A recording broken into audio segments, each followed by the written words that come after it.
Sukacita karena Tuhan. Ada suatu kisah mengenai seorang anak kecil yang selalu bersungut-sungut kepada orang tuanya karena tidak dibelikan sepatu baru dengan merek tertentu seperti yang dipakai oleh teman-temannya. Ia kesal kepada orang tuanya. Juga ia merasa sedih dan sangat malang karena ia tidak dapat memperoleh sepatu yang sangat diinginkannya. Suatu hari ia melihat ada orang yang tidak mempunyai kaki, dan orang ini harus meminta-minta. Jangankan memiliki sepatu, orang tersebut bahkan tidak memiliki kaki oleh karena cacat tubuhnya. Sejak saat itu, anak ini tidak lagi bersungut-sungut walau ia belum dibelikan sepatu baru. Sebenarnya keadaan anak ini tidak berubah, hanya saja cara berpikirnya atau cara pandangnya yang sudah berubah. Ia tidak lagi melihat dirinya sebagai orang yang malang, justru sebagai orang yang beruntung. Maka ia sudah berbeda karena ia mengubah sikapnya dari selalu bersungut-sungut menjadi selalu bersyukur, dari bersedih hati menjadi bersuka cita. Kita pun mungkin memiliki banyak alasan di mana kita merasa tidak lagi mungkin bagi kita untuk bersuka cita. Ada begitu banyak persoalan yang sedang kita hadapi. Kita merasa sedih, merasa begitu berat, merasa khawatir, dan merasa bingung. Marilah kita datang kepada Tuhan.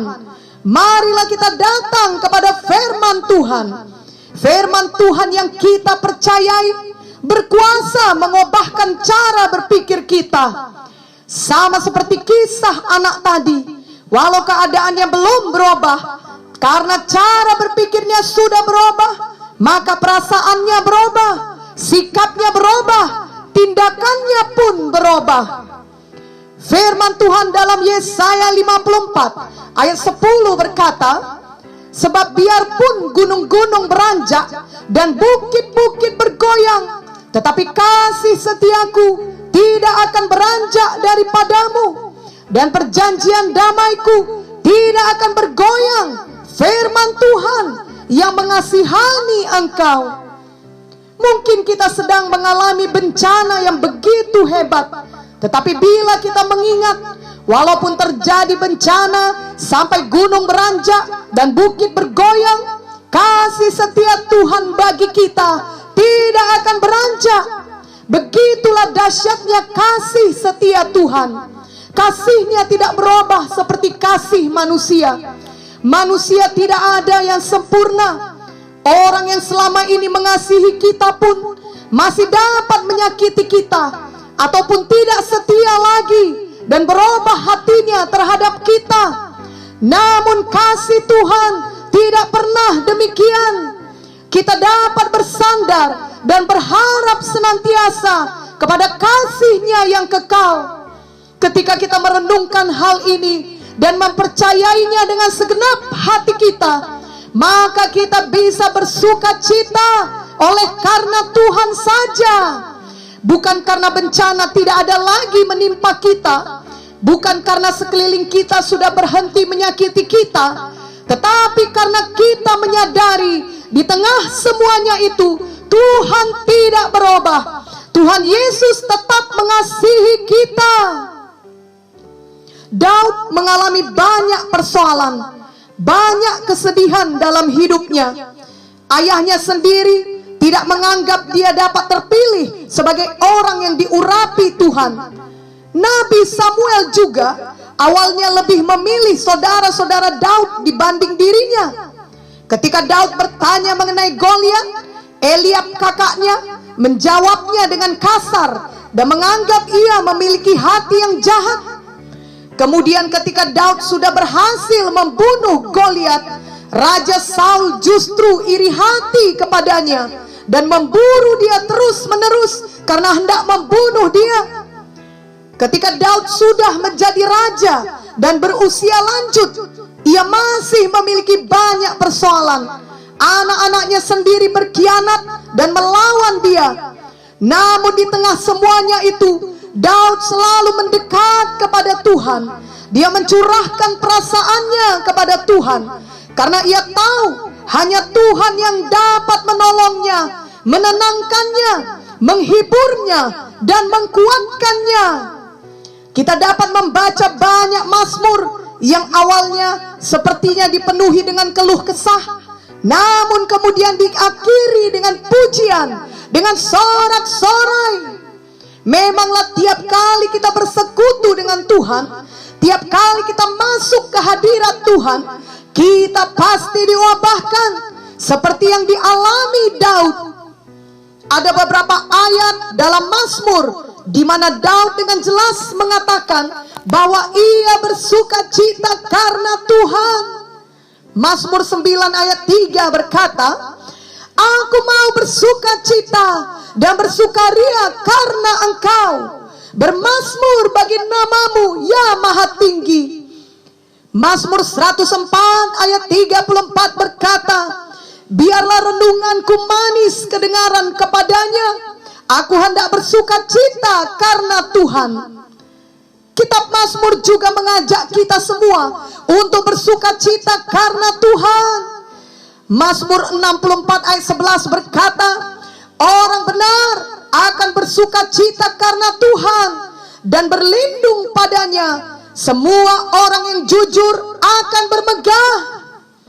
Mazmur 97 ayat 12 berkata, "Bersukacitalah karena Tuhan, hai orang-orang benar, dan nyanyikanlah syukur bagi namanya yang kudus." Mazmur 40 ayat 17 berkata, "Biarlah bergembira dan bersukacita karena Engkau, semua orang yang mencari Engkau. Biarlah mereka yang mencintai keselamatan daripadamu tetap berkata, Tuhan itu besar." Mazmur 37 ayat 4 berkata, "Dan bergembiralah karena Tuhan, maka Ia akan memberikan kepadamu apa yang diinginkan hatimu."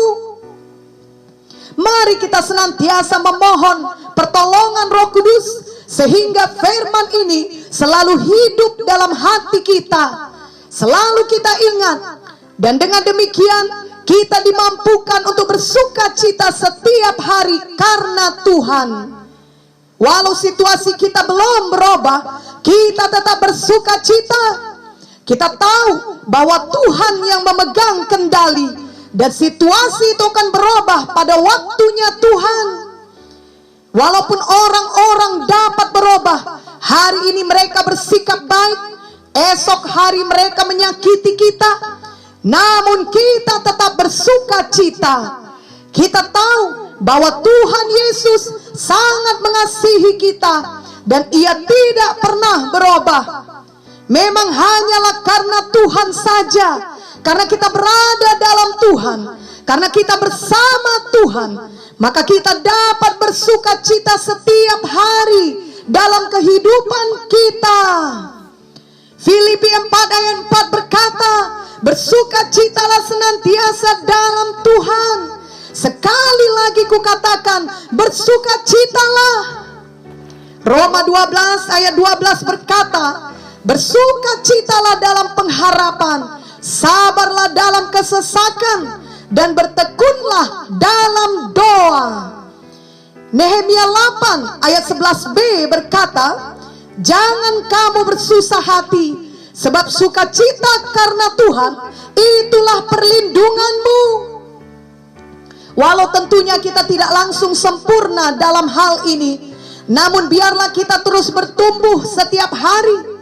Ketika sukacita kita mulai pudar disebabkan oleh semua keadaan sekeliling kita, oleh beratnya tekanan yang kita alami, oleh kelakuan orang-orang yang tidak baik, biarlah dengan segera kita berlari kepada Tuhan, kepada firman-Nya, sehingga cara pandang kita berubah. Kita akan memandang semua situasi yang tidak baik itu sebagai hal yang kecil saja dibandingkan dengan kasih setia Tuhan yang dahsyat kepada kita, sehingga kita mampu kembali bersuka cita. Kita bersuka cita karena Tuhan Yesus yang selama-lamanya mengasihi kita, bukan karena hal-hal lainnya. Kita mengingat Habakuk 3 ayat 17 sampai 18 yang berkata, sekalipun pohon ara tidak berbunga, pohon anggur tidak berbuah, hasil pohon zaitun mengecewakan, sekalipun ladang tak menghasilkan. Kambing domba terhalau dari kurungan, dan tidak ada lembu sapi dalam kandang. Namun aku akan bersorak-sorak di dalam Tuhan, beria-ria di dalam Allah yang menyelamatkanku. Mari kita bersuka cita setiap hari karena Tuhan. Mari kita beria-ria di dalam Tuhan yang menyelamatkan kita. Mari kita hadapi setiap hari dengan bersemangat, dengan beriman, dengan bersuka cita bersama-sama dengan Tuhan. Marilah kita hidup dalam Tuhan, bergerak dalam Tuhan, ada di dalam Tuhan senantiasa. Kisah Para Rasul 17 ayat 28a berkata, sebab di dalam Dia kita hidup, kita bergerak, kita ada. Ingatlah lagu rohani yang selalu kita nyanyikan, khususnya di momen Paskah, seperti yang kita peringati pada minggu yang lalu. Sebab Dia hidup,